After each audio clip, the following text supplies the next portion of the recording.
తెలంగాణ జానపద సంస్కృతి సంప్రదాయానికి ప్రతిబింబంగా విరాజిల్లుతున్న కొమరవెల్లి మల్లన్న జాతర సంక్రాంతి పండుగ తర్వాత వచ్చే ఆదివారంతో మొదలై ఉగాది పండుగతో స్వామివారి బ్రహ్మోత్సవాలు 3 నెలల పాటు వైభవంగా జరగనున్నాయి. మొదటి ఆదివారం హైదరాబాద్ నుంచి పెద్ద సంఖ్యలో యాదవులు తరలివచ్చి స్వామివారికి పట్నాలు వేసి బోనాలు సమర్పిస్తారు. మరుసటి రోజు ఆదివారం మల్లన్న సోదరి అయిన ఎల్లమ్మకు మల్లన్నకు మట్టి పాత్రలో బోనం పంచరంగులతో పట్నం సమర్పించి స్వామివారిని దర్శించుకుంటారు. దీంతో మల్లన్న జాతర ప్రారంభమవుతుంది.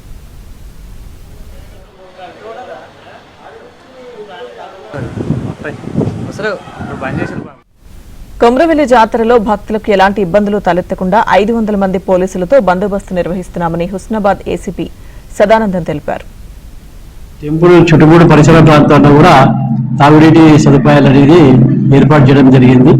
మరియు భక్తులకు కూడా ఈ టెంపరీ టాయిలెట్స్ కూడా మేము దేవస్థానం తరఫు నుంచి దాదాపు 20 వరకు ఏర్పాటు చేయడం జరిగింది. టెంపరీ టాయిలెట్స్ ఇక్కడ బకెట్స్ కానీ ఒక మనిషిని కూడా ఏర్పాటు చేయడం, స్కావెంజర్స్ ఏర్పాటు చేయడం జరిగింది.